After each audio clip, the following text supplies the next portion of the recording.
Hello बच्चों, आज हम बात करेंगे किरचॉफ्स लॉ के लेक्चर नंबर 6 या 7 की। भाई किरचॉफ्स लॉ के ऊपर आज हम बात करेंगे कॉम्प्लेक्स न्यूमेरिकल्स की कि भाई कॉम्प्लेक्स न्यूमेरिकल कैसे कैसे हम लगाएंगे, उसके ऊपर हम डिस्कस करेंगे। अब तक हमने किरचॉफ्स लॉ के ऊपर वही 6 से 7 वीडियो बनाया है। Kirchhoff voltage law, Kirchhoff current law, basic numericals, advance numericals, और आज हम देखेंगे कॉम्प्लेक्स न्यूमेरिकल। तो मैंने इसको पहले से लिख लिया, कॉम्प्लेक्स नाम से ही है तो इसको मैंने कहा भाई लिख के ही समझा दो तो ज़्यादा अच्छा रहेगा। और उसके बाद अभी कुछ स्टेप बचा भी होगा। चलिए शुरू करते हैं, देखेंगे समझाएंगे, घबराओ नहीं। चलो ठीक है, चलो शुरू करते हैं। ठीक है, जैसे मान लो यहाँ पर हमको ये पूरा एक सर्किट दिया गया था। ठीक है, एक हमें 4 ओमेगा का रजिस्टर दिया गया था, यहाँ पर एक ओमेगा का रजिस्टर, यहाँ 4 ओमेगा का रजिस्टर दिया है, फिर यहाँ से 2 ओमेगा, यहाँ 2 ओमेगा, यहाँ एक 10 वोल्ट की बैटरी, यहाँ एक 5 वोल्ट की बैटरी, यहाँ एक ओमेगा का रजिस्टर, इतना दिया था। ठीक है, अब सबसे पहला काम हम क्या करते हैं, किसी भी सर्किट में सबसे पहला काम हम क्या करते हैं किरचॉफ्स लॉ लगाने के लिए, कि हम सेल से करंट निकालते हैं। तो यहाँ पर 2 सेल दिख रहे होंगे, एक ये एक ये है। तो हम एक काम करते हैं, इस वाले सेल से करंट निकाल कर पूरे सर्किट में फ्लो करा देते हैं। ठीक है, इस वाले सर्किट से करंट निकाल के पूरे सर्किट में फ्लो करा देते हैं। अब बात आई सर, ये आई माइनस आई वन क्यों लिखे हो, या I-I1 - I2 क्यों लिखे हो, समझाते हैं। देखो, मान लेते हैं इस सेल से पॉजिटिव टर्मिनल से निकलती है करंट, इसलिए हमने ये देखो लंबा और पतला वाला टर्मिनल पॉजिटिव होता है। तो इधर से हमने I अमाउंट ऑफ करंट निकाला, फिर ये I अमाउंट ऑफ करंट यहां पर आएगा। अब यहां पर 2 वायर जा रहा है, एक इस तरफ जा रहा है, एक इस तरफ जा रहा है, जिसका साफ सा मतलब है कि करंट में कुछ कमी आएगी, करंट बढ़ जाएगा, कुछ इसमें चला जाएगा, कुछ इसमें चला जाएगा। तो मान लेते हैं इधर I1 करंट चला गया, I में से I1 अमाउंट ऑफ करंट इस साइड चला गया। तो जाहिर सी बात है, अगर यहाँ I1 चला गया तो यहाँ कितना आएगा, इसमें से इसको माइनस कर दो, जो माइनस करने पे आएगा उतना अमाउंट ऑफ ही करंट तो जाएगा इस साइड। तो I2 भी लिख सकते हो, कुछ भी ले सकते हो, लेकिन हमने सिंपल से ले लिया कि समझ में आए कि I-I1 अमाउंट ऑफ करंट इस तरफ जाएगा। समझने कॉमन सेंस की बात है कि भाई इसमें से इसको सब्सट्रैक्ट करोगे, वही अमाउंट ऑफ करंट तो इधर भाग भाग करके आएगा। ठीक है, अब क्या होगा, ये I-I1 करंट इस रजिस्टर से होते हुए यहाँ पर आएगा, I-I1। ठीक है, फिर क्या होगा, यहाँ पर जैसे ही होगा, फिर यहाँ पर एक एक ये वायर गया है, एक ये वायर गया है, जिसका साफ सा मतलब है कुछ अमाउंट ऑफ करंट I-I1 का कुछ पार्ट इसमें जाएगा और कुछ पार्ट इसमें जाएगा, इस वायर में। तो मान लेते हैं इधर I2 गया, और जैसे ही हमने माना कि इधर I2 अमाउंट ऑफ करंट गया, तो इसमें कितना जाएगा, इसमें सीधी सी बात है, इस I-I1 अमाउंट ऑफ करंट से I2 अमाउंट ऑफ करंट को घटा दो, जितना घटाने पर आएगा वही अमाउंट ऑफ करंट इस वायर में जाएगा, टक टक टक टक टक टक 2 मेगा वाले में। तो माइनस कर दो, तो माइनस करोगे तो कैसे होगा, ऐसे ही तो लिखोगे, I-I1 में से I2 को माइनस कर दो, तो ये हो गया भाई I2। तो भाई ये देखो बन गया ना। तो वही तो हमने लिखा है यहाँ पर कि I-I1 - I2, फिर ये I-I1 - I2 यहाँ आएगा। जैसे ही यहाँ पर आओगे, इतना आगे चलो। अब हम इधर से देखते हैं, अब ये I2 ऐसे जाएगा, इधर से टिकिट टिकिट टिकिट टिकिट यहाँ पर भी आएगा, फिर यही यहाँ से भी। ऐसा नहीं है कि यहाँ बांट दो, 2 वायर्स जुड़े रहते तभी बांटते हैं। सेल अगर लगा तो करंट सेम अमाउंट ऑफ जाता है। तो अगर इधर से I2 गया तो इधर भी I2 जाएगा, फिर ये I2 यहाँ पर आएगा, और इधर से ये I-I1 - I2 यहाँ पहुँचेगा, और ये I2 यहाँ है। ठीक है, अब क्या होगा देखो, इधर से I1 गया था तो इधर भी I1 आएगा, क्योंकि कोई 2 वायर तो जुड़े नहीं, खाली एक रजिस्टर है। फिर यहाँ I1 आएगा, फिर यहाँ I1 है, और यहाँ ये I2 है, ऐसे जा रहा। तो इस वायर में कितना अमाउंट जाएगा, इधर से I1 जा रहा, इधर से I2 जा रहा। तो I1 और I2 को जब जोड़ोगे, I1 + I2, वही अमाउंट ऑफ करंट तो इस वायर में आएगा। तो देखो ये I1 + I2 लिखा है। ठीक है, समझ गए। तो इधर से I1 + I2 आ रहा, इधर से I-I1 - I2 आ रहा, I-I1 - I2। ठीक, फिर यहां जैसे ही दोनों पहुंचेंगे, तो इस वायर में कितना अमाउंट ऑफ करंट जाएगा भाई, इन दोनों का समेशन, कि भाई इस समेशन मतलब दोनों का जोड़। तो इस वाले करंट को और इस वाले करंट को दोनों को जोड़ दो, जोड़ने के बाद वही अमाउंट ऑफ करंट तो इसमें भागेगा जुड़ करके।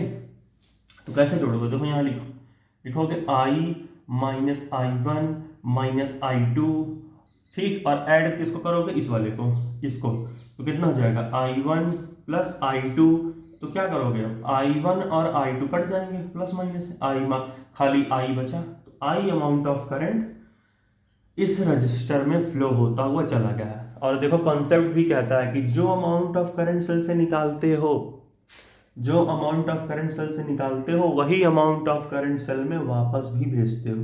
देखो आई निकला था, आई वापस आ गया।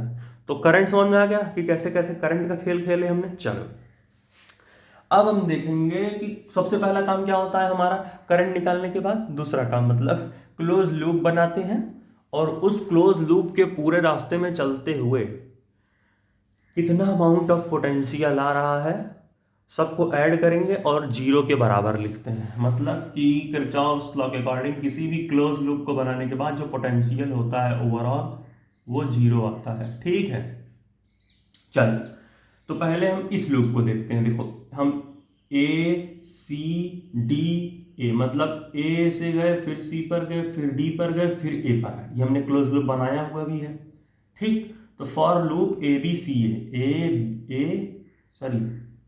ए बी सी है ना, कौन सा, हाँ ये वाला, सॉरी पहले हम ये वाला देखेंगे क्योंकि यहाँ इसका जो लिखा है ना ये वाला, इसको भी हटाओ। ये for close loop A B C A, ऐसे गए ए से बी गए, देखो ये देखो, फिर सी से फिर वापस ए आ गए, तो वही लूप है। ठीक है, अब इसके अंदर हम पोटेंशियल देखेंगे। चलो सबसे पहले जैसे ही हम यहाँ रास्ते पे निकलेंगे तो अगर ध्यान से देखो तो देखो ये अगर ऐसे घूम कर जा रहे हो तुम इधर से इधर, और अगर देखो यहाँ पर ए से बी से सी फिर ए, यानी कि अगर सेल पर पाथ का डायरेक्शन देखो तो कुछ इस तरीके से है। देखो निगेटिव से पॉजिटिव टर्मिनल की तरफ, देखो पाथ ऐसे जा रहा है सेल पर, ऐसे ऐसे।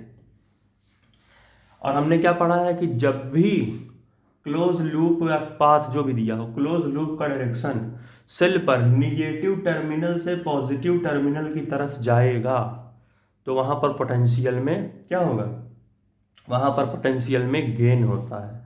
और जब पोटेंशियल में गेन होता है तो हम प्लस साइन लगाते हैं, तो यहाँ +10 हो जाएगा।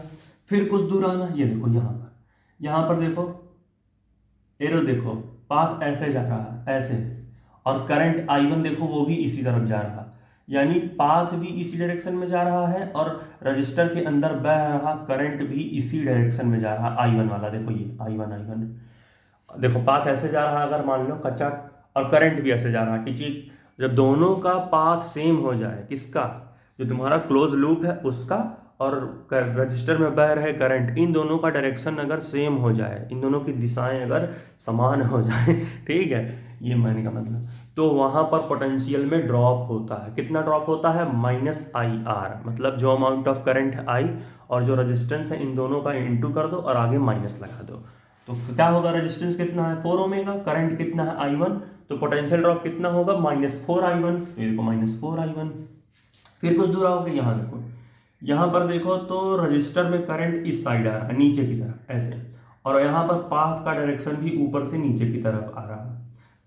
सीधी सी बात है, यहाँ पर भी दोनों का डायरेक्शन सेम हो गया, पाथ भी नीचे की तरफ जा रहा है, करंट I1 + I2 है वो भी नीचे की तरफ जा रहा है, जो रजिस्टर के अंदर बहेगा उस करंट को हम देख रहे हैं। तो कितना हो जाएगा पोटेंशियल ड्रॉप, -2 ओमेगा, तो -2 इंटू ब्रैकेट में I1 + I2, तो हमने लिख लिया -2 इंटू I1 + I2। फिर उसके बाद हम और आगे आएंगे। जैसे ही हम यहाँ आगे बढ़ते गए तो अगर ध्यान से देखोगे, जैसे हमने आगे बढ़ना शुरू किया, यहाँ पर एक 1 ओमेगा का रजिस्टर है, देखो ये 1 ओमेगा रजिस्टर।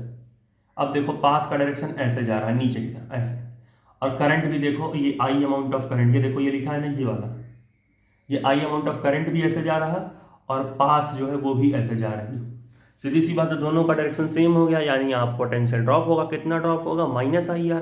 तो I की वैल्यू कितनी है, I ही है, रेजिस्टेंस की वैल्यू कितनी है, 1 है, तो यहाँ पर 1 इंटू I -I माइनस, अरे माइनस तो लगाओगे पहले से ही ना, पोटेंशियल ड्रॉप है, तो -1 इंटू I, 1 यहाँ रेजिस्टेंस है, I यहाँ तुम्हारा करंट है। तो ये तुम्हारा इक्वेशन बन गया। अब इसे सॉल्व करो, कैसे करोगे, +10 है तो 10 रख दो, कोई दिक्कत नहीं, फिर -4I1 फिर -2 का I1 मल्टीप्लाई करोगे तो -2I1, फिर -2 का मल्टीप्लाई करोगे प्लस I2 में ब्रैकेट में है, तो क्या हो जाएगा -2I2 और -I तो पहले से है। फिर क्या करोगे 10 माइनस, अब देखो -4I1 -2I1 इक्वल टू क्या हो जाएगा -6I1, सीधी सी बात। फिर क्या करोगे -2I2 ऐसे ही रख दो, -I ऐसे ही रख दो, इज इक्वल टू 0। अब क्या करो, इस पूरे टर्म को इक्वल के इस साइन पटक दो और 10 को उधर ही रहने दो। हालांकि हमने इसको इस साइड दिखाया, कोई दिक्कत नहीं है, LHS इक्वल टू RHS वाला भी तो लगा सकते हो उसी के हिसाब से, मतलब इसको हमने क्या किया, इक्वल के उस साइड पटक दिया और 10 को इधर ही रहने दिया, तो -6I1 प्लस में आ गया, -2I2 प्लस 2I2 में आ गया, -I प्लस I में आ गया, तो ये प्लस में चला गया और 10 को तो हमने उसी डायरेक्शन में रखा था। अब तुम कहोगे सर यहाँ तो 10 यहाँ पर है, इसमें तो 10 इस तरफ रखे, कोई बात नहीं यार, इक्वेशन अच्छा लगे दिखने में इसलिए ऐसा करते हैं। ठीक है, मान लो तुमने इसको इधर पटक के, तो क्या हुआ, इधर दिखाओ चाहे उधर दिखाओ, समझ रहे हो ना, तो इसको ऐसे समझ सकते हो कि हमने इसको इक्वल इस साइन पटक दिया और 10 को उधर रहने दिया, तो ये प्लस में पूरा हो गया और ये इक्वेशन बन गया, ये पूरा प्लस में हो गया और इक्वेशन बन गया अच्छे से। ठीक, चलो, तो ये हमारा हो गया फॉर लूप ABC। अब हमने दूसरा लूप देखा और वो लूप था हमारा ACDA। ये देखो, A से C गए, फिर C से D, फिर D से A। चलो, यहाँ पर अगर देखो तो कैसे जा रहा है पाथ का डायरेक्शन, अगर ध्यान से देखो इस सेल पर कैसे जा रहे हो, पॉजिटिव से निगेटिव की तरफ जा रहे हो, ध्यान से देखो पाथ का डायरेक्शन देखो, क्लोज लूप का डायरेक्शन देखो, पॉजिटिव से ये पॉजिटिव टर्मिनल से निगेटिव टर्मिनल की तरफ जा रहे हो, ध्यान से देखो ऐसे। और हमने क्या पढ़ा, जब भी हम पॉजिटिव टर्मिनल से निगेटिव टर्मिनल की तरफ जाते हैं हमारे पोटेंशियल में ड्रॉप होता है, यहाँ लिख देंगे -10 वोल्ट। फिर थोड़ा सा आगे बढ़कर आना, यहाँ पर देखो करंट, देखो ये देखो करंट I ऐसे जा रहा है, देखो ये वाला I अमाउंट ऑफ करंट ऐसे जा रहा है, और पाथ का डायरेक्शन देखो ऐसे आ रहा है, ऐसे ऐसे, यानी दोनों अपोजिट हैं। और हमने पढ़ा है कि जब भी पाथ या क्लोज लूप का डायरेक्शन अपोजिट हो जाए, रजिस्टर में बह रहे करंट के डायरेक्शन के, मतलब रजिस्टर में अगर मान लो करंट ऐसे जा रहा कटर कटर कटर, और पाथ क्लोज लूप का डायरेक्शन ऐसे जा रहा किचिक किचिक किचिक, दोनों अपोजिट में, करंट ऐसे पाथ ऐसे, करंट ऐसे पाथ ऐसे, तो क्या होगा, पोटेंशियल में वहां पर गेन होता है। कितना गेन होता है, प्लस I यार, तो यहाँ I की वैल्यू I ही है और रेजिस्टेंस तुम्हारा 1 ओमेगा है, तो क्या हो जाएगा 1 × I प्लस I। ठीक है, ये हो गया। फिर थोड़ा यहाँ हो गए, अब यहाँ देखो, ये देखो ऐसे पाथ ऊपर से नीचे की तरफ आ रहा है यहाँ पर, और जो रजिस्टर में करंट बह रहा है वो ऊपर की तरफ बह रहा है, ऊपर की तरफ ये वाला करंट बह रहा है, देखो I - I1 - I2, ये ऊपर की तरफ जा रहा है, और पाथ या क्लोज लूप का डायरेक्शन नीचे की तरफ आ रहा है। सीधी सी बात, यहाँ पर भी अपोजिट, क्लोज लूप ऐसे आ रहा टी, और करंट कैसे जा रहा कि ऊपर की तरफ, यानी दोनों अपोजिट, यानी पोटेंशियल में गेन, कितना गेन, प्लस I यार। I की वैल्यू क्या है, I - I1 - I2, और रेजिस्टेंस की वैल्यू कितनी है 2 ओमेगा, तो 2 का इंटू कर दो I - I1 - I2 में, तो ये हमने लिख लिया प्लस 2 × I - I1 - I2। ठीक है, फिर यहाँ पर कुछ दूर आओगे, ऐसे आओगे, ठीक है, जैसे ही यहाँ पर आओगे, ये देखो अब इस रजिस्टर में अगर करंट देखो तो कैसे जा रहा है, ऐसे, ये देखो I - I1 ऐसे जा रहा है ना, उस रजिस्टर में कितना करंट बह रहा है उस करंट को देखना है। देखो ये इस साइड जा रहा है, इस रजिस्टर में जो बह रहा करंट है वो ऐसे जा रहा है इस रजिस्टर में, अभी हमने इस रजिस्टर की बात की थी, अब हम इस रजिस्टर की बात कर रहे हैं। ठीक है, तो भाई इस रजिस्टर में देखो करंट ऐसे जा रहा है और पाथ इस रजिस्टर पर ऐसे जा रहा, करंट ऐसे जा रहा, पाथ ऐसे जा रहा, यानी दोनों अपोजिट है। और जब करंट और पाथ अपोजिट हो जाए एक दूसरे के, तो वहां पर पोटेंशियल में गेन होता है, कितना गेन होता है, प्लस I यार। I की वैल्यू I - I1, R की वैल्यू 4 ओमेगा, तो 4 × I - I1 plus 4 × I - I1। ठीक, अब -2 ऐसे ही रखो, प्लस I ऐसे ही रखो, अब 2 का इंटू I में करोगे तो 2I, फिर प्लस 2 का इंटू -I में करोगे तो I1 में करोगे तो -2I1, फिर 2 का इंटू -I2 में करोगे तो -2I2, फिर 4 का इंटू I में करोगे तो 4I, फिर 4 का इंटू -I1 में करोगे तो -4I1। अब -10 रखो, अब क्या करोगे, I + 2I 3I, ठीक है, फिर 3I + 4I 7I हो जाएगा। ठीक है, और आगे क्या है, -2I1 दिया गया है और -4I1 यहाँ, तो -2I1 - 4I1 equal to -6I1 हो जाएगा। ठीक है, और -2I2 का कोई जोड़ी वाला ही नहीं है यहाँ पर, I2 में कोई है कहीं पर नहीं है, तो -2I2 इक्वल टू 0 रख दिया। अब क्या करो, अब क्या करोगे भाई तुम कि सीधी सी बात है कि 10 को इधर पटक दो, बाकी सबको इधर ही रहने दो। -10 को इधर पटके तो +10 हो गया और इसको इधर ही रख दिए तो 7i - 6i1 - 2i2 = 10। 7i - 6i1 - 2i2 = 10। ये तुम्हारा बन गया इक्वेशन नंबर 2। ठीक, समझ गए? चलो देख लो। अब हम देखेंगे इस लूप को कैसे बनाया है हमने। इसको हमने बनाया है कुछ इस तरीके से, ध्यान से देखोगे तो ये B से हम घूमे, B से E आए, फिर E से D आए, फिर D से B चले गए। देखो ये देखो B से E आए ना, B फिर E फिर से D आया, फिर B आया। तो ये हुआ BEDB वाला लूप। अब बड़ा सा नहीं बना सकते थे तो छोटे में समझा रहे। ठीक, अब यहाँ पर देखोगे, हाँ यहाँ पर अगर देखोगे तो 5 वोल्ट की बैटरी लगी है। बैटरी पर देखो कैसे जा रहा है करंट, ऐसे जा रहा है। देखो पॉजिटिव से निगेटिव की तरफ आ रहा है। ये पॉजिटिव टर्मिनल, ये निगेटिव टर्मिनल। ध्यान से देखो तो पॉजिटिव से निगेटिव टर्मिनल की तरफ आ रहे हो तुम। पाथ को देखो, तुम्हारा जो क्लोज लूप है या पाथ, क्लोज लूप को देखो या पाथ को देखो, उसका डायरेक्शन पॉजिटिव टर्मिनल से निगेटिव टर्मिनल की तरफ जा रहा है। टीन, और जब भी पॉजिटिव टर्मिनल से निगेटिव टर्मिनल की तरफ जाए तुम्हारे पाथ का डायरेक्शन या फिर क्लोज लूप का डायरेक्शन, तो समझ जाओ वहां पर पोटेंशियल ड्रॉप हो रहा, तो -5। ठीक, फिर कुछ दूर आओगे ऐसे टी टी यहाँ पर देखो, फिर यहाँ आओगे। अब देखो जैसे यहाँ पर आओगे पाथ यहाँ से घूमेगा। देखो करंट कैसे जा रहा है, ये ऊपर की तरफ, टीन ऊपर की तरफ जा रहा है। और पाथ कैसे जा रहा, पाथ भी तुम्हारा ऊपर की तरफ जाएगा ऐसे। पाथ भी देखो अगर तुम तो ऐसे ही जा रहा, ये भी ऐसे ऊपर की तरफ जा रहा और तुम्हारा पाथ भी इसी डायरेक्शन में जा रहा। किचिक किचिक किचिक, देखो ये ऐसे ही तो जा रहे हो। ठीक है, तो भाई साहब यहाँ क्या होगा, इधर अगर देखोगे तो इधर क्या हो जाएगा, माइनस, पोटेंशियल में ड्रॉप होगा सेम डायरेक्शन, तो -2 × I -I1 - I2। ठीक, चलो ये वाला हो गया। अब तीसरा रजिस्टर देखेंगे। तीसरा रजिस्टर कैसे जा रहा है, देखो ये यहां पर क्लोज लूप कैसे जा रहा है, ऊपर की तरफ, ऊपर की तरफ। इस वाले रजिस्टर की बात हो रही है, अभी हमने इस रजिस्टर की बात की थी।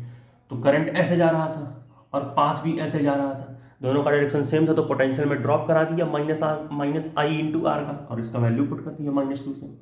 अब अगर इस रजिस्टर के लिए देखोगे तो करंट देखो ऐसे आ रहा है, ये देखो एरो बनाया है I1 + I2, किचिक किचिक किचिक किचिक, करंट ऐसे आ रहा, ऐसे आ रहा। और इस रजिस्टर पर करंट ऐसे आ रहा, लेकिन इस रजिस्टर पर अगर जिसकी बात करोगे उसी जगह पर पाथ का डायरेक्शन देखोगे। ये नहीं कि बात इस रजिस्टर की कर रहे हैं तो पाथ यहाँ देख रहे हैं, नहीं, यहाँ रजिस्टर है ना तो पाथ भी इस रजिस्टर के सामने देखो, ये ऊपर की तरफ जा रहा है। यहाँ पर पाथ नीचे से ऊपर की तरफ जा रहा है और यहाँ पर करंट ऊपर से नीचे की तरफ आ रहा रजिस्टर में, यानी यहाँ पर अपोजिट डायरेक्शन में है करंट और पाथ। और जब भी पाथ और करंट एक दूसरे के अपोजिट हो जाए लेकिन करंट रजिस्टर में बह रहा हो, सशर्त है, तो उस कंडीशन में पोटेंशियल में ड्रॉप होता है, सॉरी गेन होता है +IR का।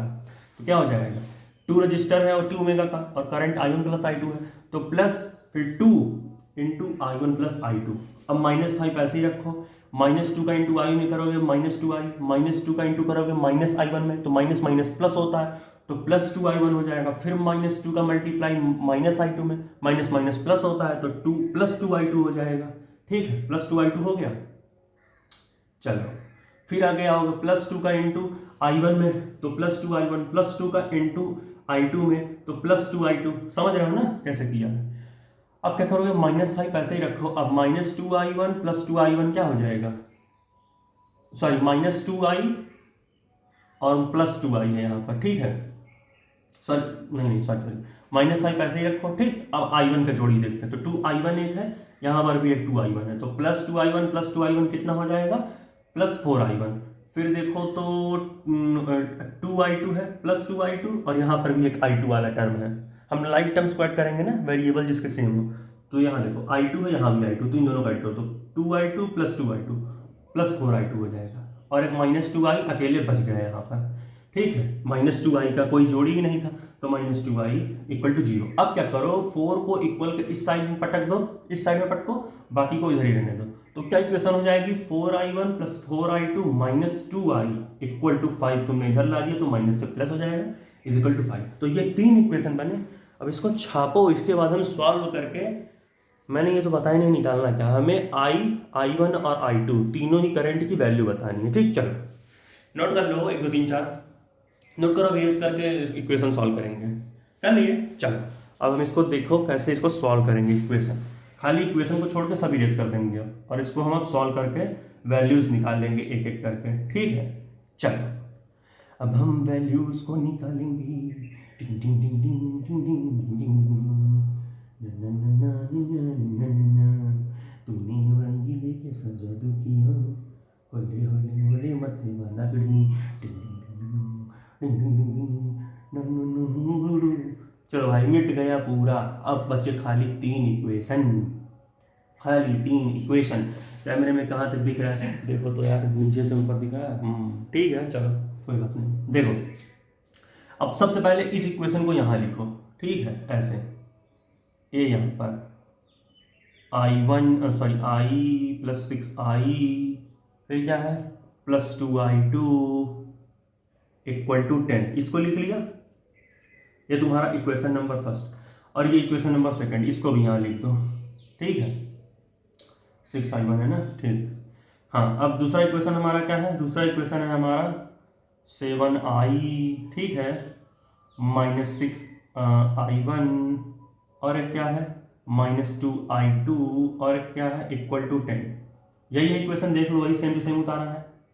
अब इन दोनों इक्वेशन को क्या करो, फर्स्ट और सेकंड जो तुमने है इन दोनों को ऐड कर दो, यानी कि हमें क्या करना है, फर्स्ट इक्वेशन और सेकंड इक्वेशन को ऐड करना है, फर्स्ट इक्वेशन और सेकंड इक्वेशन को ऐड करना है। तो ऐड कर लो भाई, तो 7I प्लस I1 कितना हो जाएगा, 7I plus 8, 7I plus I equal to 8 है, 7I प्लस I। अब plus 6I1 minus 6I1 cut जाएगा, plus 2I2 minus 2I2 cut जाएगा, ठीक है, और 10 प्लस 10 क्या हो जाएगा, ये हमारा हो जाएगा 20, ठीक है। तो I इक्वल टू हमारा क्या आ गया, I इक्वल टू हमारा आ गया 20/8। I इक्वल टू हमारा कितना आ गया 20/8। अब देखो 2 से काटो तो 2 10 जा 20, 2 4 जा 8, अब क्या हो जाएगा 2 5 जा 10, 2 2 जा 4, यानी कि 5/2। अब अगर 5/2 है तो सॉल्व करो 2 से, तो 2 2 जा 4, और क्या हो जाएगा 5 माइनस 4 1 आएगा, एक 0 बढ़ाओ 2.5, 2 5 जा 10, तो कट जाएगा। तो करंट हमारी वैल्यू आई कितनी, हमारे करंट की वैल्यू आई 2.5, जो हमारी आई वाला जो आई की वैल्यू है। हमने आई पता कर लिया, हमें 3 बताना था, आई की वैल्यू, I1 की वैल्यू, I2 की वैल्यू, हमने आई की वैल्यू निकाल ली, तो आई कितना आ गया 2.5 एम्पीयर, ठीक है। चलो अब हम दूसरा निकालते हैं, किसका, I1 का वैल्यू, ठीक है। हाँ भाई अब हम देखेंगे कि I1 का वैल्यू कितना होगा, ठीक है। तो एक काम करो, पहला इक्वेशन जो है तुम्हारा, पहला इक्वेशन क्या था, पहला इक्वेशन तुम्हारा ये था ना, ये I प्लस 6I1 और क्या था प्लस 2I2। एक काम करो, ये तुम्हारा पहला इक्वेशन था ना, तुम पहले इक्वेशन में I की वैल्यू पुट करो, तो कितना हो जाएगा 2.5, पहले इक्वेशन में 2.5, ठीक, प्लस भाई I की जगह हमने 2.5 रख दिया, I की वैल्यू हमें पता थी, फर्स्ट इक्वेशन यही था ना। चलो अब एक काम करो, 6I1 प्लस 2I2 को ऐसे ही रहने दो। अच्छा सॉरी एक गलती तो इज इक्वल टू 10 भी तो था इक्वेशन में, ये तो हमने लिखा ही नहीं अब इक्वेशन का, सॉरी इक्वल टू 10 नहीं लिखा मैंने। अब क्या करोगे, इक्वल टू 10 ऐसे रहने दो, 2.5 इधर लाओ तो 10 माइनस 2.5, सीधी सी बात, एक नई इक्वेशन बन गई, क्या बनी 6I1 प्लस 2I2, ठीक है, प्लस 2I2 इक्वल टू बन गया तुम्हारा 10 माइनस 2.5 7.5, ये एक नई इक्वेशन बन गई, ठीक है। अब इस इक्वेशन को ले लो यहाँ से, कैमरा में दिख रहा है कि नहीं है भाई इक्वेशन, बिल्कुल सही दिख रहा है, हाँ। तो भाई इस इक्वेशन को ले लिया तुमने, ठीक है। अब क्या करोगे, इस इक्वेशन को यहाँ से उठा लो, ठीक है, ये नई इक्वेशन बनी। अब एक काम करो, यही आई की वैल्यू थर्ड इक्वेशन में पुट कर दो, थर्ड इक्वेशन में, ठीक है। ये पहले तुमने फर्स्ट इक्वेशन में पुट किया, पहले इक्वेशन में, अब यही आई की वैल्यू थर्ड इक्वेशन में पुट करो, यहाँ लिख लो, तो क्या होगा, यहाँ पर लिख सकते हो 4I1, ठीक है, फिर क्या है प्लस 4I2, फिर उसके बाद क्या है माइनस 2 इंटू आई की वैल्यू क्या है 2.5, तो 2 इंटू 2.5 पुट कर दो यहाँ पर, इक्वल टू तुम्हारा क्या है 5 है। ये तुम्हारा इक्वेशन नंबर थर्ड था। मैं इसलिए इक्वेशन नंबर लिख रहा ताकि तुम समझ सकोगे कि इस इक्वेशन में हम आई की वैल्यू पुट करें। तो यहाँ पर हमने तीसरे इक्वेशन में आई की वैल्यू पुट करी। अब यहाँ से एक नया इक्वेशन बनेगा, क्या बनेगा, 4i1 प्लस 4i2, ऊपर दिख रहा है कि नहीं यार, हाँ सही है, दिख ही रहा है वैसे तो, हाँ 4i1 plus 4i2 minus 2 into 2.5 कितना होगा, 2 5 जा 10 और कितना हो जाएगा, 2 5 जा 10 और 2 2 4 5 यानी 5 ही आएगा, तो -5 इक्वल टू 5। अब क्या करोगे, 4i1 plus 4i2 equal to, ये 5 ऐसे ही रहने तो 5 और एक 5 को इधर ला दो -5 को, तो +5 हो जाएगा। यानी इक्वेशन क्या बनेगा, इक्वेशन तुम्हारा बन जाएगा यहाँ पर 4i1 plus 4i2 is equal to 10। ये तुम्हारी आ गई नई इक्वेशन, ठीक है। अब एक काम करो, इसको नोट करो तो इसको इरेज करते हैं। हमने क्योंकि थर्ड इक्वेशन का यूज़ करके एक नया इक्वेशन बनाया, फिर हमने फर्स्ट इक्वेशन का यूज़ करके एक नया इक्वेशन बनाया। अब इन दोनों इक्वेशन को सॉल्व करेंगे और देखते हैं i1 या i2 किसकी वैल्यू हम पाते हैं। इरेज करें, नोट करो भाई, इसको इरेज करेंगे, इरेज करते हैं, चलो इसको हम इरेज करते हैं।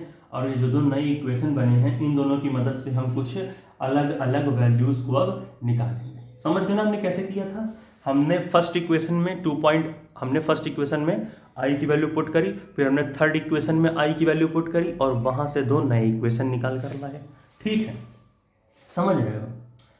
हाँ भाई चलो, तो अब हम क्या करेंगे, अब हम इधर से आधा काम हो जाएगा हमारा। देखो यहाँ तुम्हारा कौन सा इक्वेशन है, अब इन दोनों इक्वेशन को हम लेंगे। पहली बात तो ये इक्वेशन बना था, तो यहाँ लिख लो तुम, यहाँ लिख लो 6i1 plus 2i2, 6i1 plus 2i2 equal to लिख लो कितना, इक्वल टू लिख लो 7.5। और दूसरा इक्वेशन क्या बना है तुम्हारा, 4i1 plus 4i2 equal to तुम्हारा है 10। एक काम करो, ऊपर वाले इक्वेशन में हम क्या करते हैं, 2 से मल्टीप्लाई कर देते हैं। जैसे ही मल्टीप्लाई करेंगे क्या होगा, ये एक नया इक्वेशन बनकर आएगा, इसको भी यूज कर सकते हो। एक नया इक्वेशन बनकर आएगा, क्या आएगा, ये नया इक्वेशन बन के क्या आएगा, 2 का मल्टीप्लाई कर दो तो 2 6 जा 12, तो 12i1 प्लस 2 2 जा 4i2, ठीक है। और ये क्या हो जाएगा, समझ में आया ना क्यों किया, कॉमन वगैरह लेके डायरेक्ट कर दिया, समझ जाना।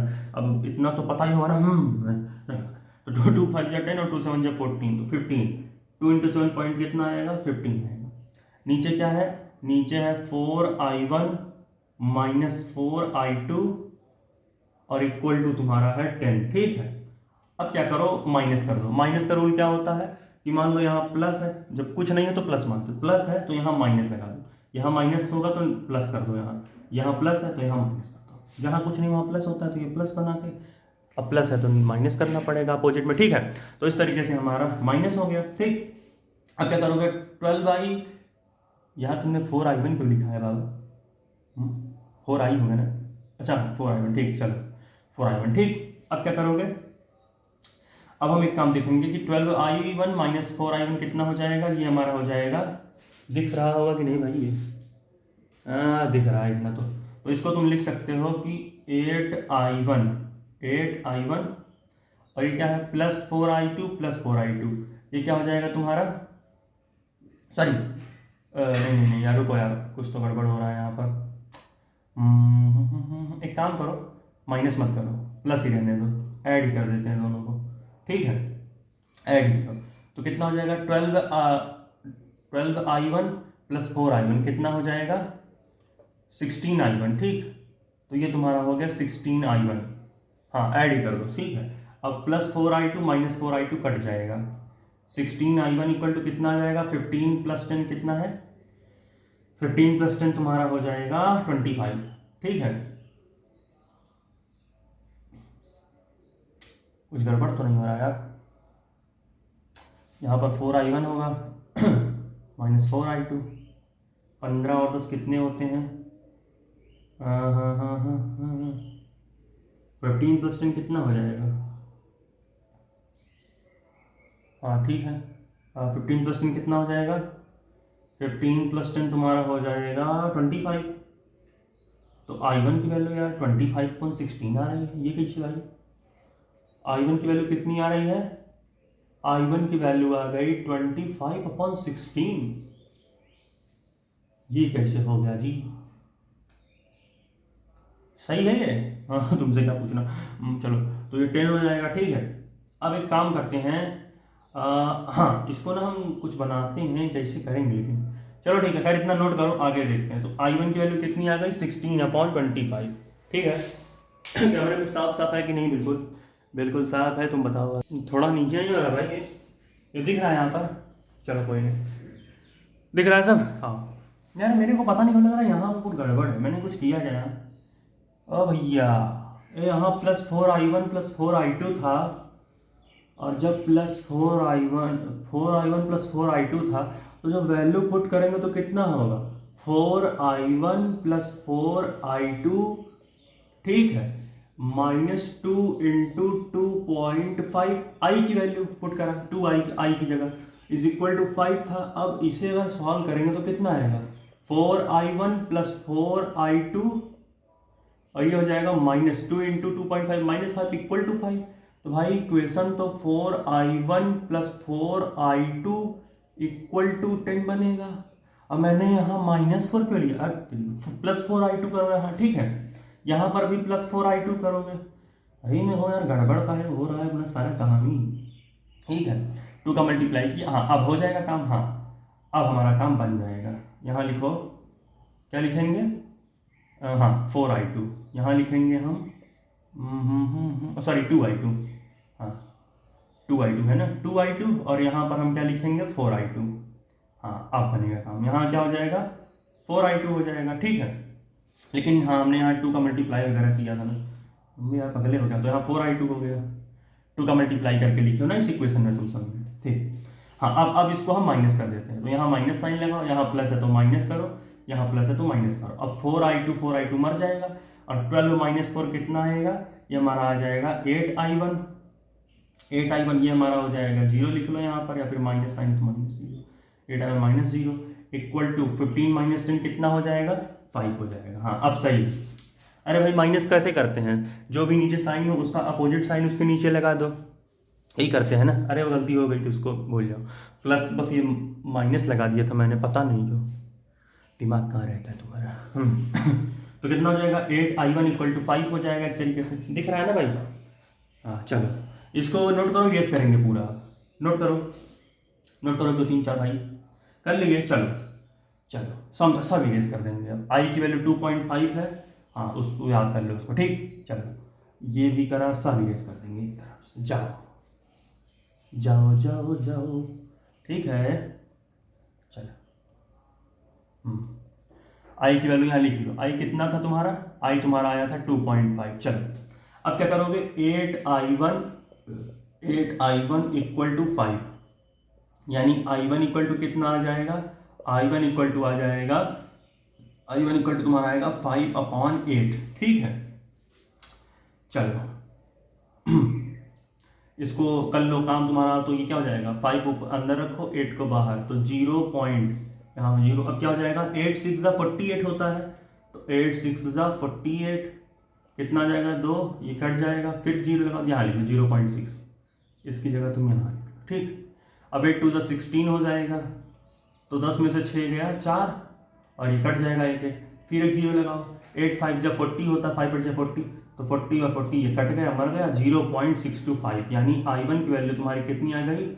0.625, ठीक है, 0.625 एम्पियर आ गई, ठीक है। 0.625 एम्पियर तुम्हारी I1 की वैल्यू आ गई, ठीक है, 0.625 आ गई, ठीक है I1। तो यहाँ पर I1 लिख लो, कितना I1 लिख लो तुम? 5/8, या फिर = लिख लो 0.625 एम्पियर, ये तुम्हारी 2.5 एम्पियर, ठीक है।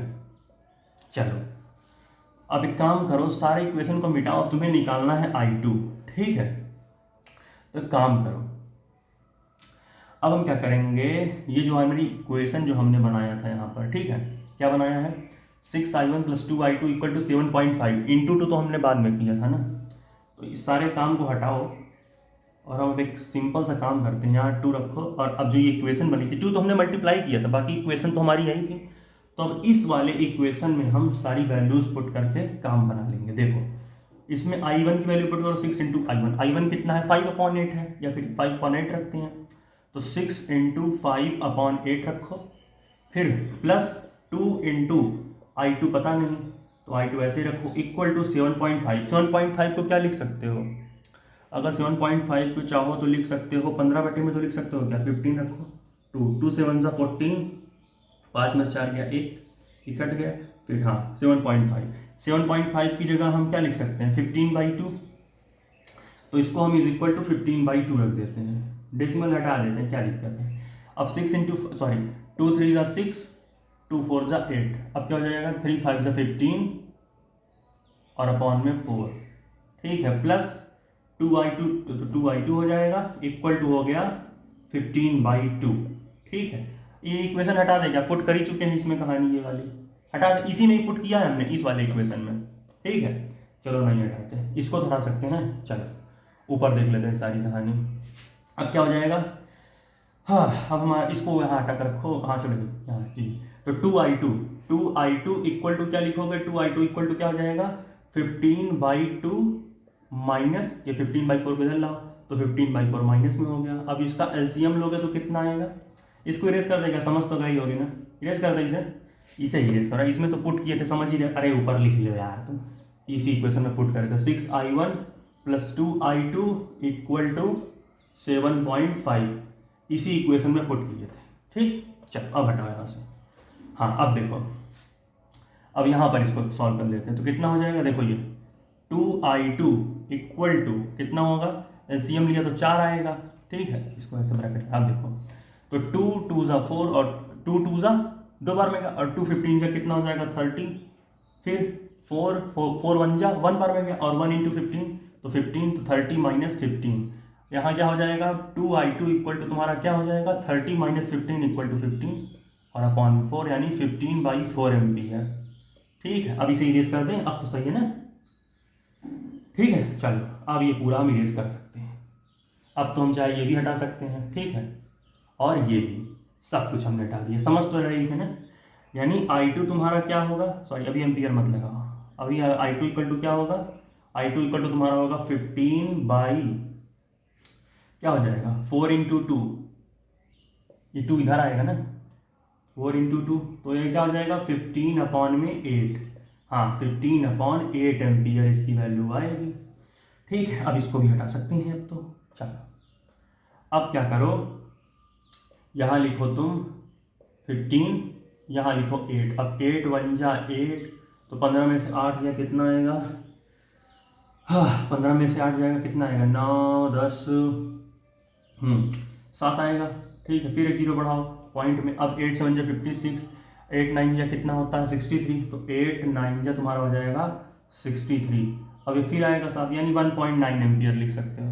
तो भाई I2 का वैल्यू क्या लिखोगे 15/8 एम्पियर लिखो, या फिर इसको 1.9 एम्पियर, ठीक है। साफ दिखाई दे रहा है कि नहीं कैमरे में, 15/8 वगैरह सब साफ तो दिख रहा है भाई, ठीक है। चलो 15/8 आया था, इसको गलत किया क्या, डिवीजन भी तुम सब तो हो गया, बस इसको एलसीएम में लाना है अब इस आंसर को। तो कितना है, ये हमारा है 15 और ये 8, तो 8 1 जा 8, 15 माइनस 8 आया 7, फिर 0.8 8 जा 64 होगा, 8 9 जा 72 होगा, तो इसको लिखेंगे 8 8 जा 64, तो कितना आ जाएगा, यहाँ पर आ जाएगा 6, ठीक है। फिर एक जीरो बढ़ाएंगे, ठीक है, तो ये कितना हो जाएगा 8 8 जा 64, 8 7 जा कितना होता है 56, तो 8 7 जा 56, तो 8 7 जा यहाँ पर आ गया, फिर आ गया 4, फिर एक जीरो, यहाँ पर आ जाएगा 8 5 जा 40, ये आ गया तुम्हारा वैल्यू, ये आ गया भाई 1.875 एम्पियर, ठीक है।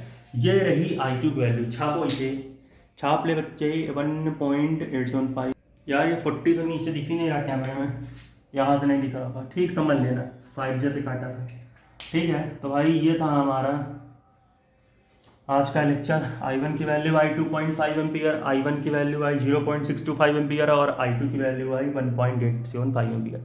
तो भाई आज हमने देखा ये कॉम्प्लेक्स न्यूमेरिकल का सीरीज। तो किरचॉफ्स लॉ के ऊपर अब एक और लेक्चर और आएगा ज़्यादा से ज़्यादा। उसके बाद हम कॉम्बिनेशन ऑफ सेल्स पर वीडियो करेंगे, गैल्वेनोमीटर, पोटेंशियोमीटर, सॉरी यही सब तो बचे हैं। ठीक, तो ये सारे टॉपिक्स अभी हैं करंट इलेक्ट्रिसिटी में। तब तक के लिए भाई पढ़ाई करते रहो। All the very best. ठीक है, चलो।